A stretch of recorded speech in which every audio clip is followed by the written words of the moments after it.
Hey YouTubers, this is Old John.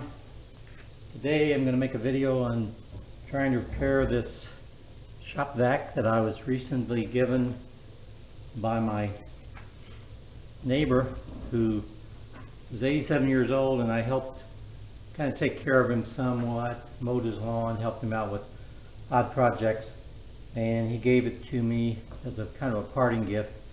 It's fairly old. I don't know exactly how old because he was very efficient about throwing things away, and no receipt or anything, but he gave it to me for free. So it's a Shop Vac QSV, which stands for Quiet Superpower, and 12 gallon, 4.5 horsepower. So I've used a little bit and it stopped working, so now I'm trying to figure out what's wrong with it. And that's what this video is about. Of course, I first went to YouTube, and several great videos, and I'll link a couple that I especially liked to help me figure this out. And there's a couple of things first to look at, so we're going to try to do that. So I'm going to disconnect the top, take it off, and get rid of the bottom part. It has a new filter on it that I put on. Take this filter off and get it out of the way. I need to get inside.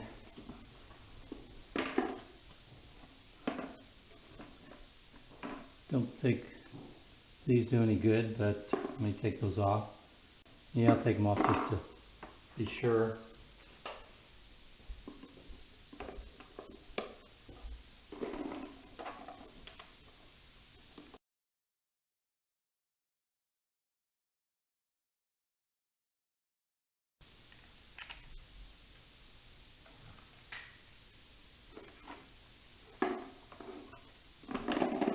Yep, and lay it flat, so that helps. Okay, you got several screws here. Look kind of rusted.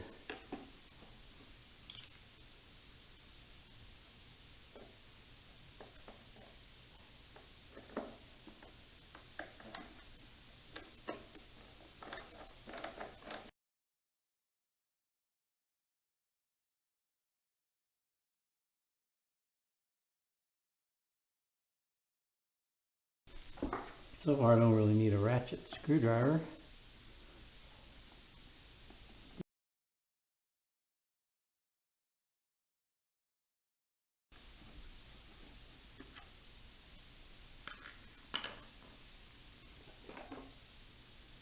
Okay, that pulls off.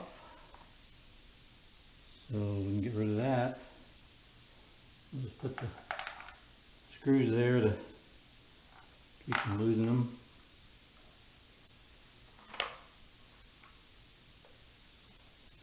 There's your check valve ball.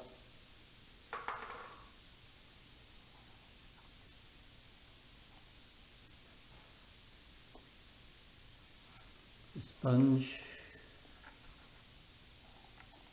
This sponge is laying in here. Okay, it covers the open-ended part of this, it looks like. So I need to put it back there, in that position.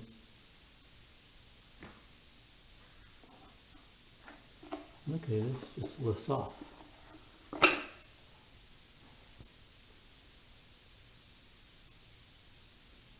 And this label here, PT, goes on this side. I don't know if it makes any difference or not. Looks like these are spaced.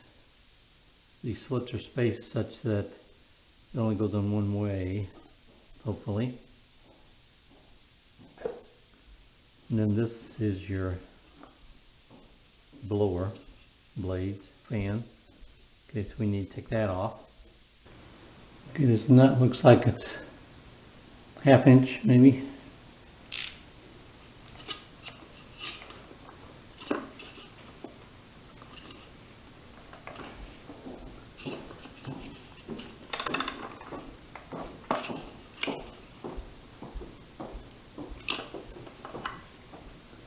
And I put some stuff on that to loosen it up. Okay, I'm going to spray some liquid wrench on it.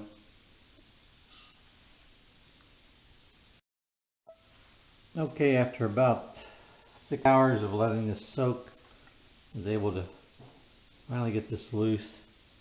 I had to hold on to this though with these channel locks or pliers and got it loose, but unfortunately I've bent the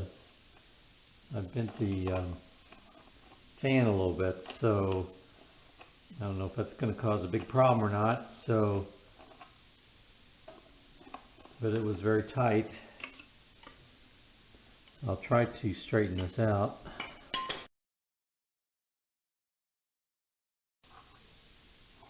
Okay, so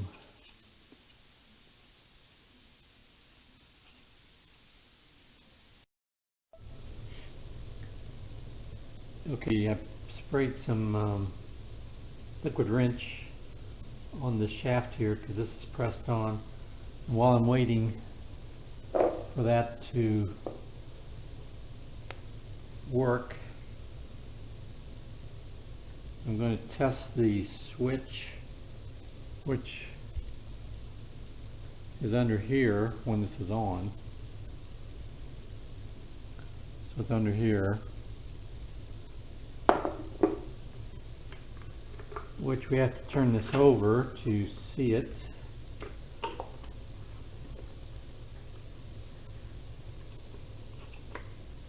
It's right here.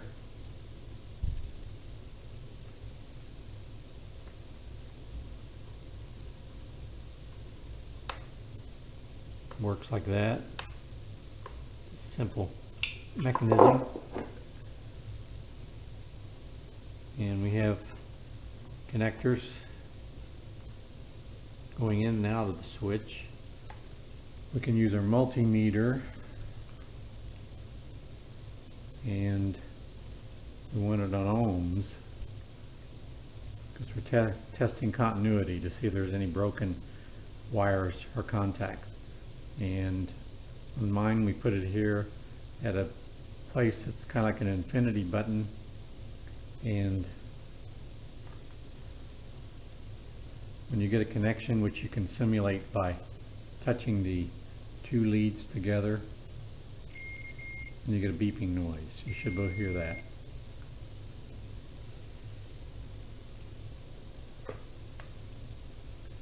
We're going to test the continuity of the switch.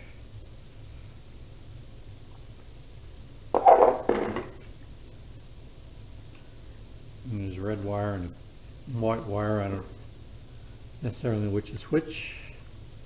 We'll touch the red here and the black here. Okay, and we're getting continuity thing.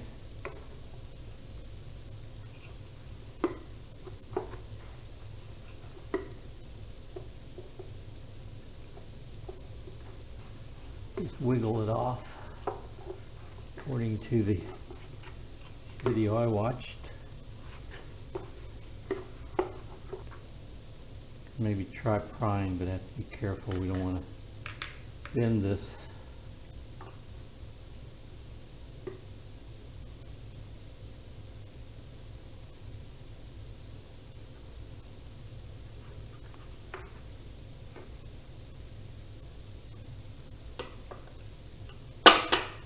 Well, there we go.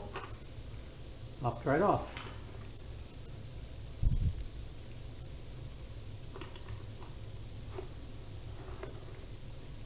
Okay, very good. Okay, now we have two screws here and they're Phillips.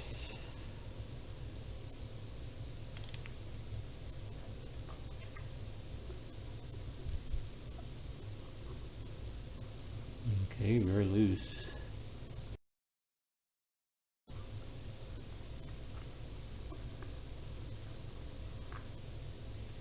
So they're meant to go into plastic, it looks like. the screws. There's further bolts here that are holding the motor into this housing, and there's a star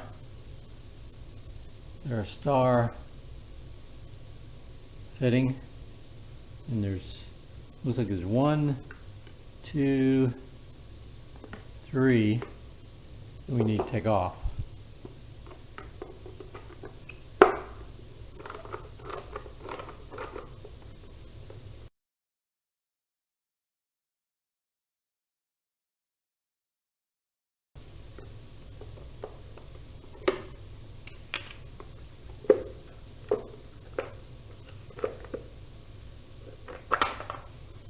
Okay,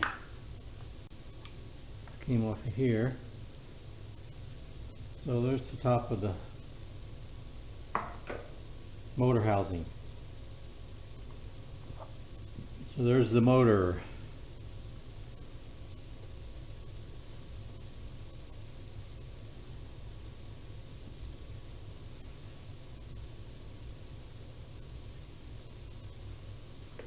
I'm not a motor expert, but I don't see any burning. Can you look for a fuse? Okay, here's the motor, and here's the switch again.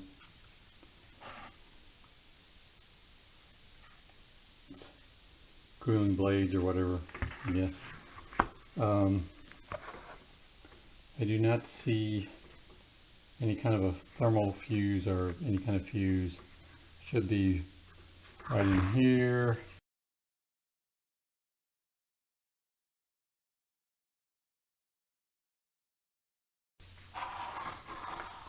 Or over here somewhere. Here are the leads coming off the switches, coming into each side.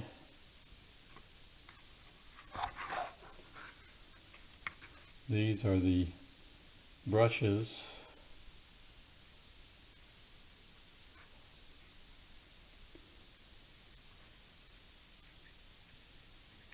You can see it move if you can look close enough, maybe. This one seems to be making contact. The other one, though,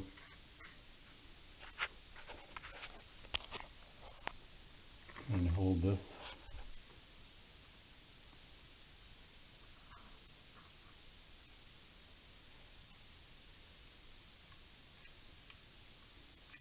This part is moving, but the brush itself, I don't see it moving, so that brush could maybe be bad. I had to clean this off. Had a lot of carbon buildup on it, and I did try plugging it in, and we did get a little bit of spinning. So some additional tests we can do on this motor is check continuity again, putting a lead on each place where the wiring from the power cord comes in on each side of the motor, and we should get this continuity, but we're not. So the motor or the brushes or something in the wiring is shorted out. Guess we could try to check the brushes also. We're not getting anything. So another test you can do is check voltage with it plugged in. And I'll set my voltage here, AC voltage at a maximum of 200 volts.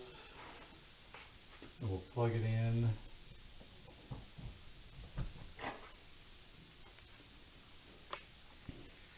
and then check the leads across the motor, the inputs again, and only getting a few volts. So you should get 120, 110, 120 here. It's another way to test it, reversing the leads just to be sure. Still not even getting 120. Could probably test the contacts too.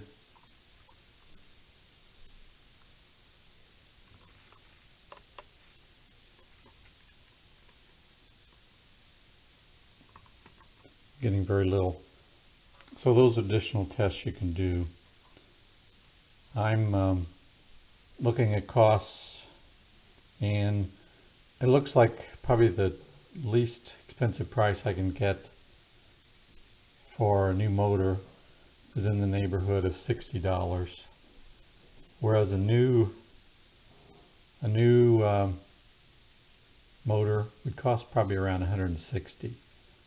So I'm trying to decide. There again, I got this free, but I have a $10 investment in a filter, so I'm leaning towards just buying a new vacuum since this is old, and I'm not sure what other components might be close to going bad. But anyway, that's the status right now. So, but I've shown you how to troubleshoot the vacuum, and if you have the fuse like I showed you earlier, that can usually save the motor. But in this case, it didn't have a fuse, and I think maybe one of the brushes is possibly bad, and to replace the brushes on this would be pretty complicated. You would have to cut and resolder, I think, so I'm not interested in doing that. Some of you who are more interested in electronics might find that useful. So anyway, these are some things to look at, and if you like this video, give me a thumbs up. And I have lots of playlists. You can go to my site, Harrison4803, and these are typical things that I look at and do, especially in the DIY area. So check me out. Soul John, signing out.